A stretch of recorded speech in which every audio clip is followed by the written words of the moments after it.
Chers compatriotes, là que vous soyez, je vous salue, que vous soyez en Occident ou sur le continent africain. Chers compatriotes arabo-africains, afro-musulmans, arabo-musulmans, je vous salue bien.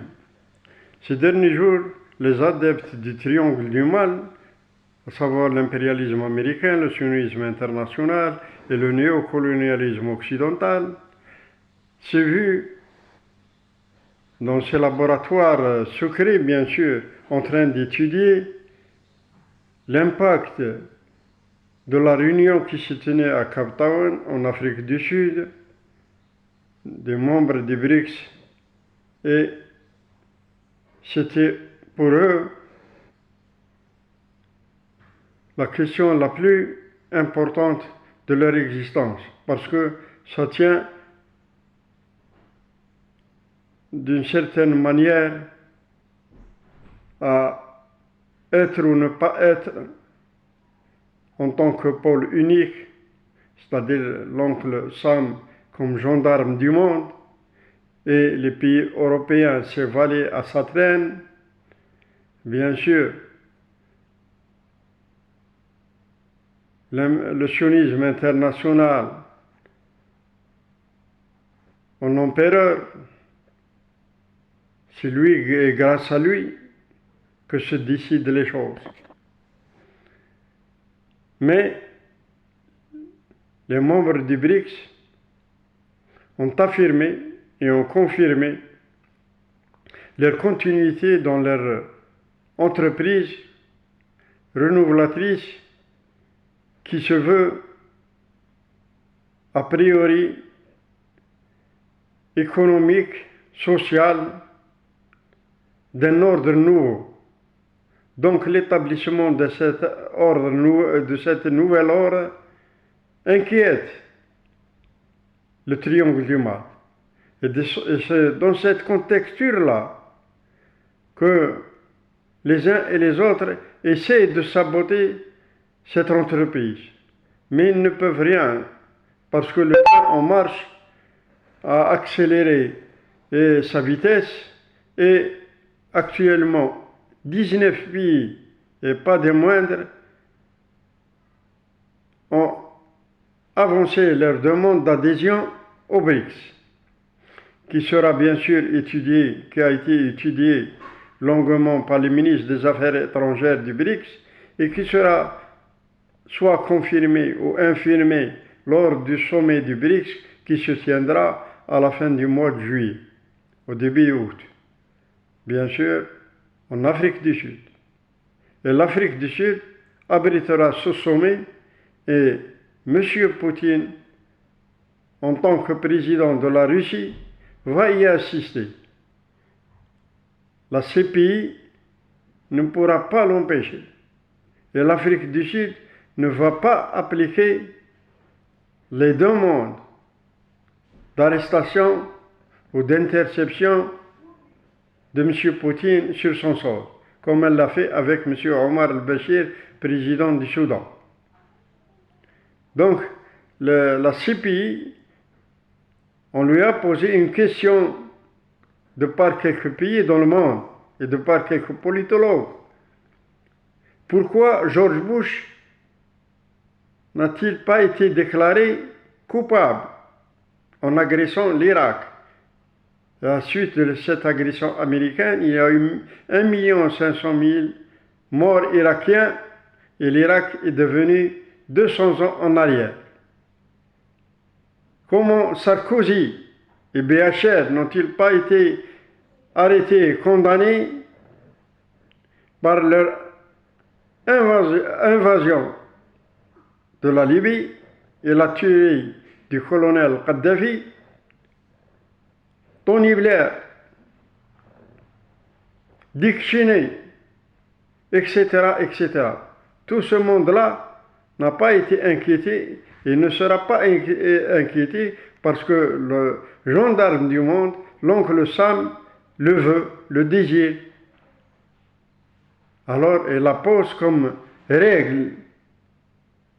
Celui qui est avec nous est avec nous, celui qui n'est pas avec nous est contre nous. Donc c'est fini ce mode de de travail sur la planète humaine, sur la Terre.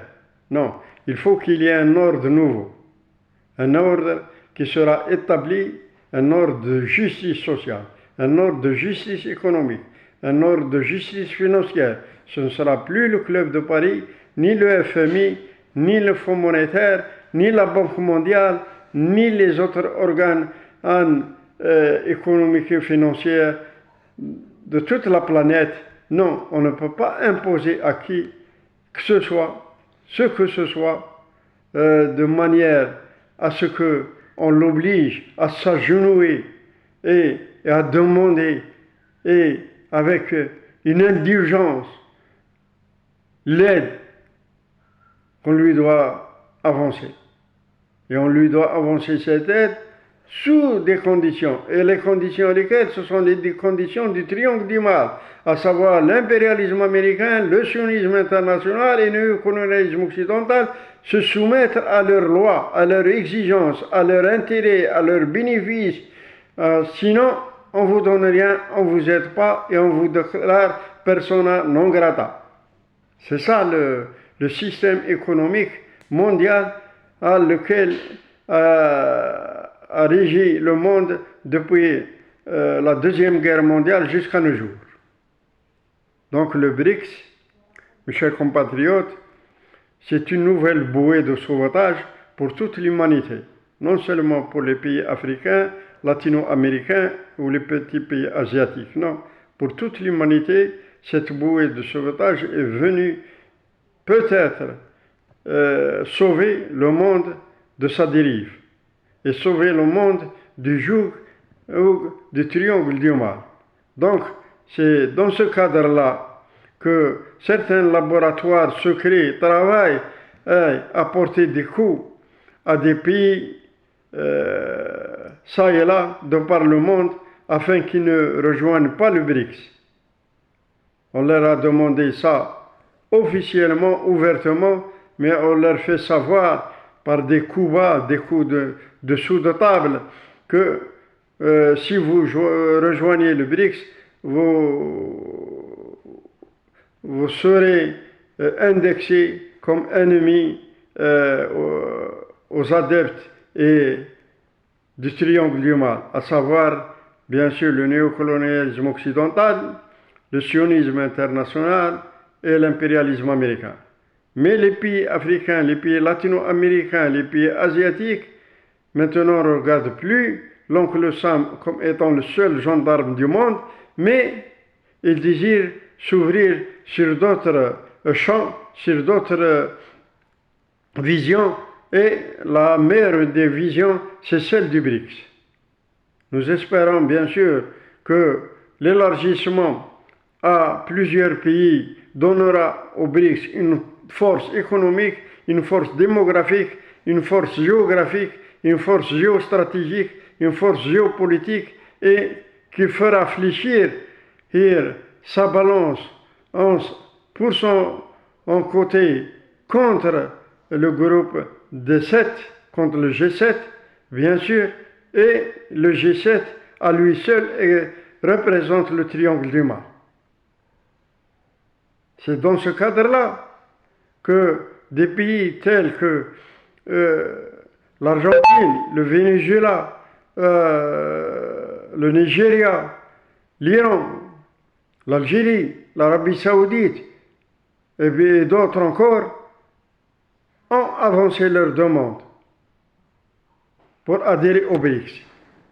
Et cette adhésion, bien sûr, sera fortifiée, porter un plus au BRICS dans sa marche constructive qui se veut que l'ordre mondial établi sera peut-être d'un changement salutaire pour toute l'humanité. À bon entendeur, salut.